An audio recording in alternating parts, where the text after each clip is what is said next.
ஆதியாகமம் அதிகாரம் 45. அப்பொழுது யோசேப்பு தன் சகோதரரை நோக்கி, என் கிட்ட வாருங்கள் என்றான். அவர்கள் கிட்ட போனார்கள்.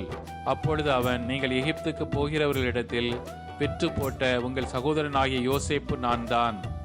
என்னை இவ்விடத்தில் வரும்படி விற்று போட்டதினால் நீங்கள் சஞ்சலப்பட வேண்டாம். அது உங்களுக்கு விசனமாயிருக்கவும் வேண்டாம். ஜீவ ரட்சணை செய்யும்படிக்கு தேவன் என்னை உங்களுக்கு முன்னே அனுப்பினார். தேசத்தில் இப்பொழுது 2 வருஷமாக பஞ்சம் உண்டாயிருக்கிறது.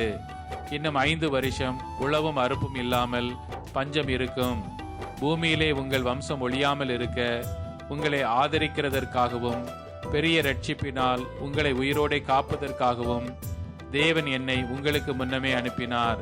ஆதலால் நீங்கள் அல்ல, தேவனே என்னை இவ்விடத்திற்கு அனுப்பி என்னை பார்வோனுக்கு தகப்பனாகவும் அவர் குடும்பம் அனைத்திற்கும் கர்த்தனாகவும் எகிப்து தேசம் முழுவதுக்கும் அதிபதியாகவும் வைத்தார்.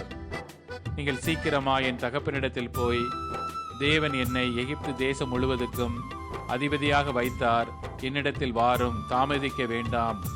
நீரும் உம்முடைய பிள்ளைகளும் அவர்களுடைய பிள்ளைகளும் உம்முடைய ஆடு மாடுகளோடும் உமக்கு உண்டாயிருக்கிற யாவற்றோடும் கோசேன் நாட்டில் வாசம் பண்ணி என் சமீபத்தில் இருக்கலாம்.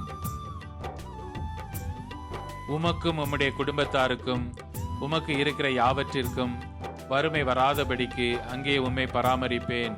இன்னும் 5 வருஷம் பஞ்சம் இருக்கும் என்று உம்முடைய குமாரனாய யோசேப்பு சொல்லச் சொன்னான் என்று சொல்லுங்கள். இதோ உங்களோட பேசுகிற வாய் என் வாய்தான் என்பதை உங்கள் கண்களும் என் தம்பியாகிய பென்யமீனின் கண்களும் காண்கிறது. எகிப்திலே எனக்கு உண்டாயிருக்கிற சகல மகிமையையும் நீங்கள் கண்ட யாவையும் என் தகப்பனுக்கு அறிவித்து அவர் சீக்கிரமாய் இவ்விடத்துக்கு வரும்படி செய்யுங்கள் என்று சொல்லி தன் தம்பியாகிய பென்யமீனின் கழுத்தை கட்டி கொண்டு அழுதான். பென்யமீனும் அவன் கழுத்தை கட்டி கொண்டு அழுதான்.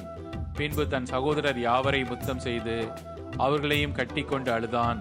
அதற்கு பின் அவன் சகோதரர் அவனோட சம்பாஷித்தார்கள். யோசேப்பின் சகோதரர் வந்தார்கள் என்கிற சமாச்சாரம் பார்வோன் அரமனையில் பிரசித்தமான போது பார்வோனும் அவனுடைய ஊழியக்காரரும் சந்தோஷம் அடைந்தார்கள். பார்வோன் யோசேப்பை நோக்கி, நீ உன் சகோதரரோட சொல்ல வேண்டியது என்னவென்றால், உங்கள் கழுதைகளின் மேல் பொதியேற்றி கொண்டு புறப்பட்டு கானான் தேசத்துக்கு போய் உங்கள் தகப்பனையும் உங்கள் குடும்பத்தாரையும் கூட்டிக் கொண்டு என்னிடத்தில் வாருங்கள். நான் உங்களுக்கு எகிப்து தேசத்தின் நன்மையை தருவேன். தேசத்தின் கொழுமையை சாப்பிடுவீர்கள். நீங்கள் உங்கள் குழந்தைகளுக்காகவும் உங்கள் மனைவிகளுக்காகவும் வண்டிகளை எகிப்து தேசத்திலிருந்து கொண்டு போய் அவர்களையும் உங்கள் தகப்பனுடனே ஏற்றி கொண்டு வாருங்கள்.